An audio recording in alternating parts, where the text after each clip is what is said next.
One day, as I was preparing dinner in the kitchen, I heard a strange noise from my daughter. Mom, oh no, this can't be, she exclaimed. I quickly turned off the stove and rushed to the dining table where she was sitting. What on earth is this? I gasped in shock. To my surprise, there was a wiretap device on the table. Who could have done this, and why? My name is Gwen, a 37-year-old housewife. I live with my husband, Oscar, and our daughter, Lynn. Mom, hurry up, Lynn urged. Okay, just a second, I replied, trying to calm my nerves. Lynn is a 10-year-old elementary schooler who loves swimming and never misses her weekly lessons. Watching her grow into a kind and cheerful girl fills me with joy. The three of us, my daughter, my husband, and I, get along very well and live happily together. But life isn't without its challenges. Our main problem isn't with each other, but with my husband's mother, my mother-in-law. She and my father-in-law live just a 15-minute walk from our house.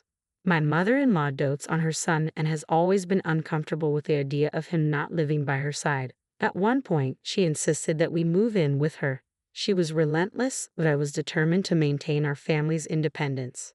My husband, fed up with her constant interference, told her firmly that we couldn't live with her. However, my mother-in-law didn't give up easily and repeatedly insisted on moving in with us. To appease her, we eventually compromised by moving into a house within walking distance of hers. My father-in-law helped convince her, and for a while, things settled down. Even though we lived nearby, my mother-in-law continued to intrude on our lives. During the holiday season, we always had to visit her because of the proximity. Despite my husband and I trying to maintain our distance, she would use the neighbors to pressure us. Why don't you take care of your mother? Your wife isn't doing her duty. Your mother is in pain, and she went through so much to give birth to you. As the eldest son, it's your responsibility to care for your parents, they would say, echoing her sentiments. Each time, we ended up having to go to her house to keep the peace.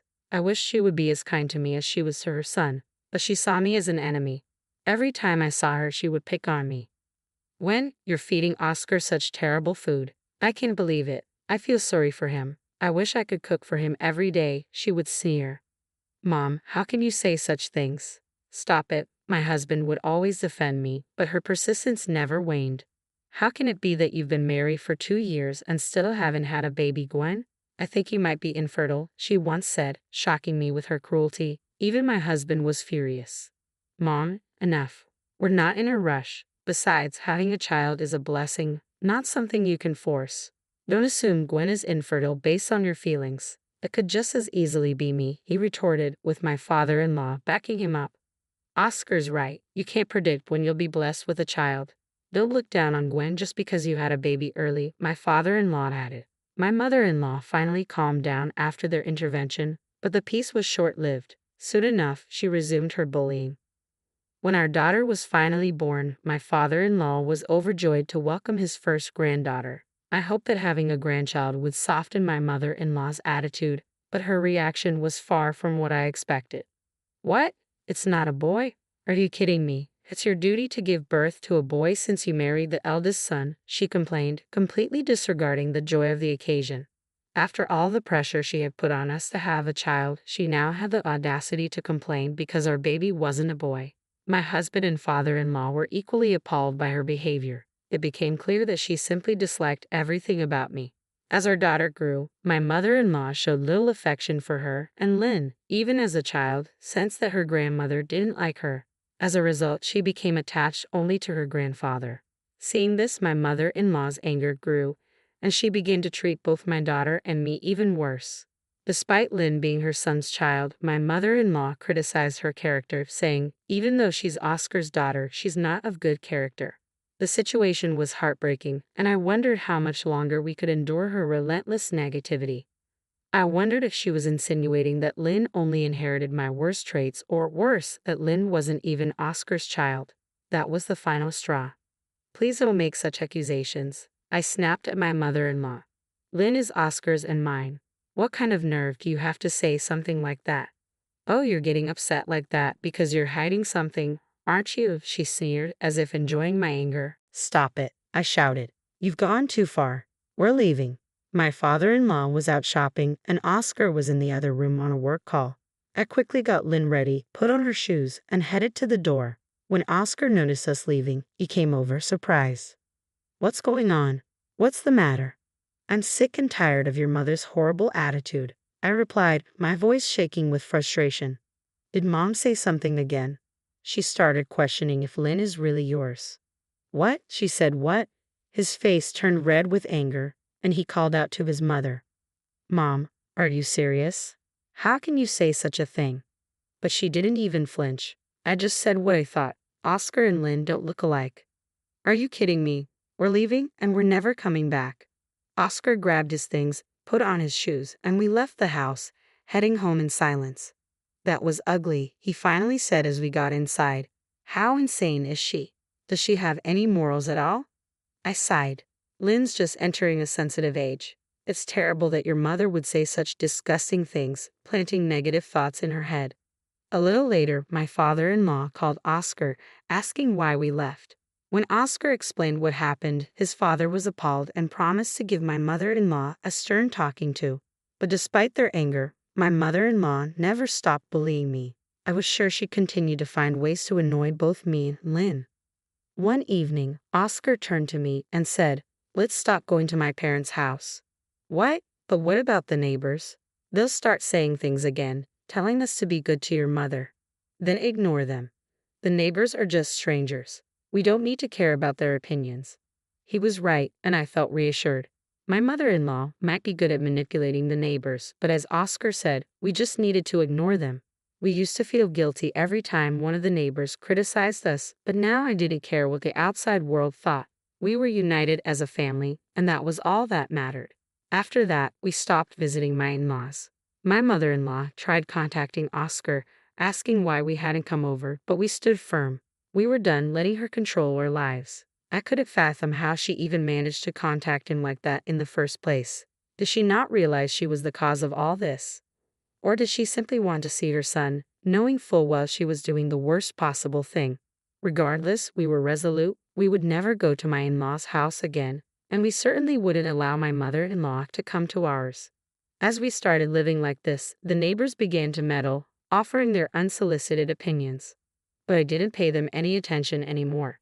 I would politely thank them for their concern and pretend to listen, but inside, I was completely indifferent. Thanks to this newfound distance, we were finally able to live peacefully for a while. My daughter no longer had to see her mean grandmother, and she seemed happier every day. I found myself wishing we had cut ties with my mother-in-law much sooner. By the way, my father-in-law never did anything wrong, so we still met him for dinner occasionally without my mother-in-law's knowledge. My daughter adored her grandfather and loved these dinners with him. We were enjoying our lives and spending happy days together. But then something unexpected happened. One day, as I was preparing dinner in the kitchen, I suddenly heard my daughter make a startled noise. I wondered what she was up to, but I was in the middle of cooking and couldn't step away. I decided I'd ask her about it later. "Mom, I can't get it off," she called out, sounding surprised. "What's going on, honey?" "Come see this. Hurry. I'm putting the pot on the stove. Just give me a moment." "Please, just come," she insisted. Sensing her urgency, I turned off the stove and hurried over to the dining table. What is this?" To my shock, there was a wiretap sitting right there. "Who did this, and why?" I whispered. "Mom, this can't be happening." My daughter was starting to panic.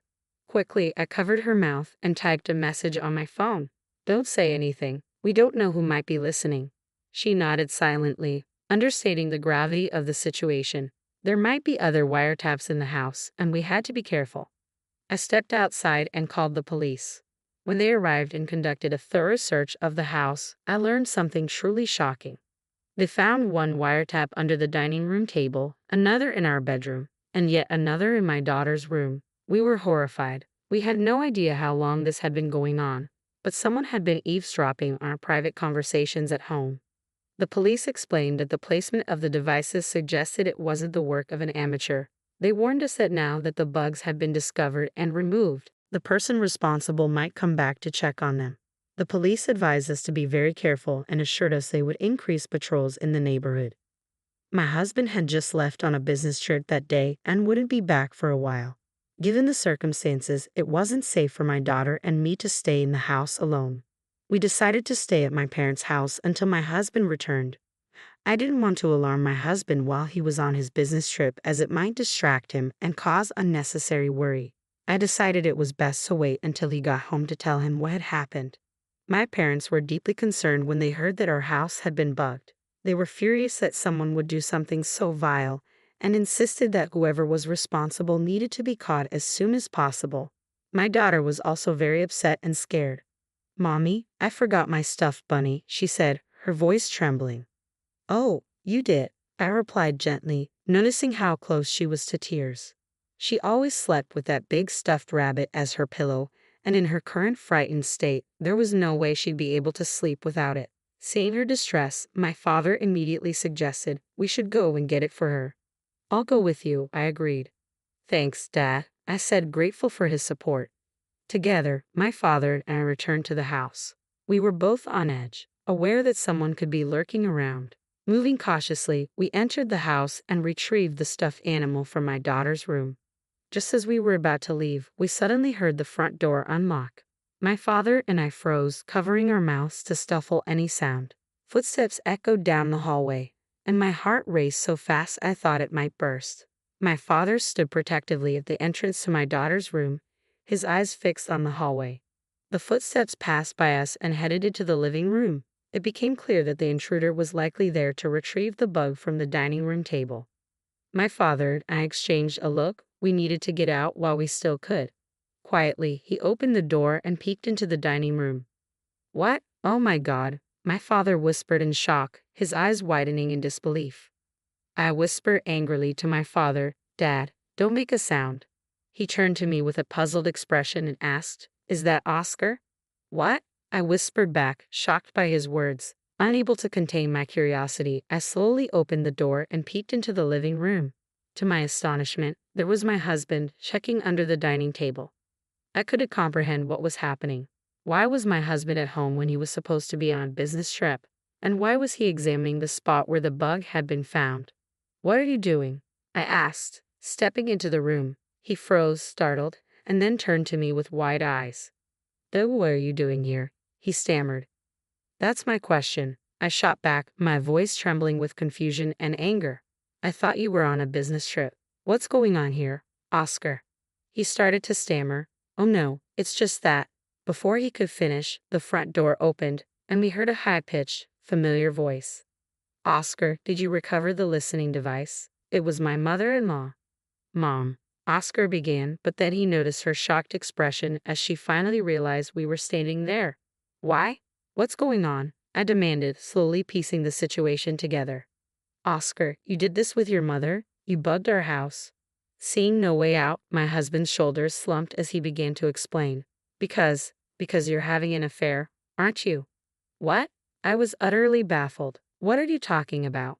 "The neighbors. They said they saw you with some guy, walking around, letting him into our house during the day, and even going into a restaurant together." I stared at him in disbelief. "What are you saying? I have no idea what you're talking about." "I kept getting reports of your supposed affair from different people, and I started to think you were being unfaithful," he admitted, his voice cracking. "Mom even said that Lynn and I don't look alike, so I talked to her about it. She convinced me to bug the house to get evidence of the affair. So I did it, and when the wiretap suddenly stopped transmitting on the day I said I was going on a business trip, I thought something was wrong, so I rushed back to check on it." My mind reeled as his words sunk in. I felt like I'd been punched in the gut. "Unbelievable," I muttered, feeling a surge of anger. "You did all of this because you believed baseless rumors? You let your mother manipulate you into thinking I was cheating on you? But when you keep hearing something like that, you start to believe it, don't you?" He tried to justify. "Don't be ridiculous," I snapped. "Do you really think I would do such a thing? If you can't trust me, why did you just hire a private detective or something? And if you doubt that Lynn is your daughter, why not just do a DNA test instead of this insane behavior?"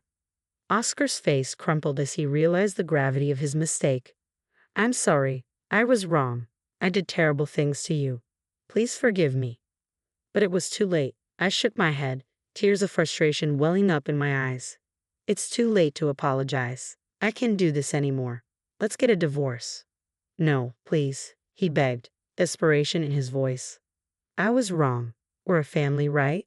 Let's stay together as a family. That's enough, I said coldly.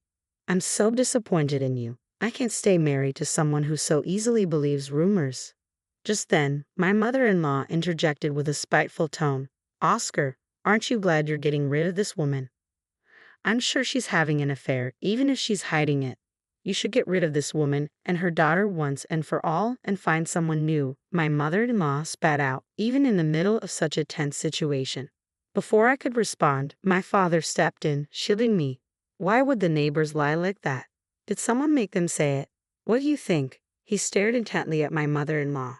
She flinched but quickly retorted, I don't know. Why should I know? My father didn't back down. If this is all based on lies, then it's a serious issue. My daughter could sue the neighbors for slander. That's right, he continued. Because of the neighbors' rumors, Gwen and Oscar's marriage is falling apart. Should we start telling them now that we're going to sue? My mother-in-law instantly panicked. That's too much. They were probably just joking. My father pressed on. A joke? That's even worse. They should be held accountable.